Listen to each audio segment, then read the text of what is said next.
كده خلاص العادة الشهرية انتهت، وفي الوقت ده انت لازم تغتسلي عشان ترجعي تصلي مرة تانية. الرسول صلى الله عليه وسلم ما كان بيغتسل وزوجاته. اول حاجة عندنا في الاغتسال هي النية، ان انت تكوني ناوية اصلا من جواكي ان انت داخلة تطهري او داخلة تغتسلي من الحدث الاكبر اللي هو العادة الشهرية، تكون عندك النية دي وانت داخلة تاخدي شاور.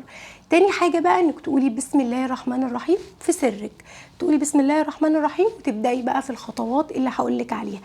اول حاجة هتغسلي ايديكي 3 مرات، وبعد كده بنغسل المنطقة الحساسة علشان لو فيها اي بواقي مكان العادة الشهرية بننضفها كويس جدا بمية فترة بس يا بنات.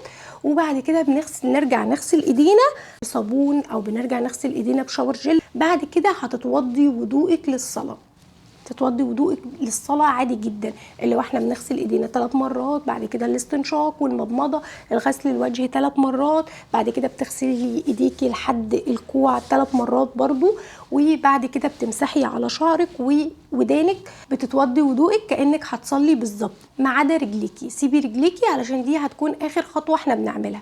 الخطوه اللي بعد كده بنبدا ناخد ميه على شعرنا ونغسل فروه شعرنا كويس جدا، ونوصل الميه لفروه الشعر والشعر 3 مرات. يعني انا ببدا اغسل شعري وامسك صوابعي كده يا بنات، وابدا اغلغل الميه جوه فروه الشعر علشان الميه توصل في فروه الشعر، واتاكد ان الميه وصلت 3 مرات برضو يا بنات علشان الميه توصل وتطهر شعرك. بعد كده بنبدا بالجنب اليمين، بتغسلي الجنب اليمين كويس جدا، بتوصلي الميه فيه لكل مكان، حتى الاماكن اللي ما بيوصلهاش ميه بسهوله بتوصلي لها ميه، وتتاكدي ان الميه وصلت الجنب اليمين. وبعد كده بنبدا على الجنب اليسار يا بنات، بنغسل الجنب اليسار، واحنا تحت الدش كده، يعني الموضوع مش معقد خالص.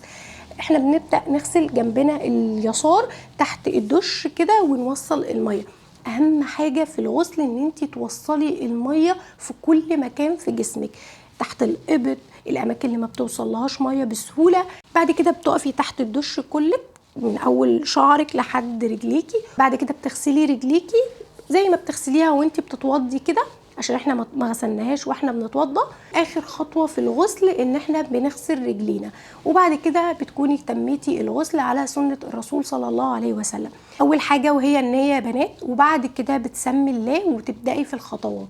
اول خطوه انك هتغسلي ايديكي 3 مرات، بعد كده بتبداي تغسلي المنطقه الحساسه كويس جدا وتنضفيها، وبعد كده يا بنات بترجعي تغسلي ايديكي تاني شاور جل بالصابونه عادي جدا، وبعد كده بتتوضي وضوءك كأنك هتصلي ما عدا رجليكي.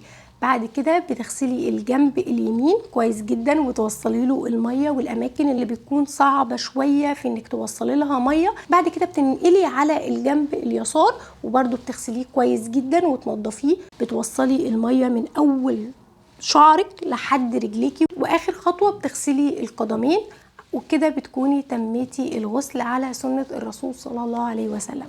بعد كده عايزه تكملي بقى الشاور بتاعك، انك تغسلي شعرك بالشامبو او تغسلي جسمك بالشاور جل، فعادي جدا يعني كملي الشاور بتاعك عادي جدا. بس في الاول لازم تعملي الخطوات اللي انا قلتلك عليها دي علشان ترجعي تصلي مره تانية، وعلشان تكوني اغتسلتي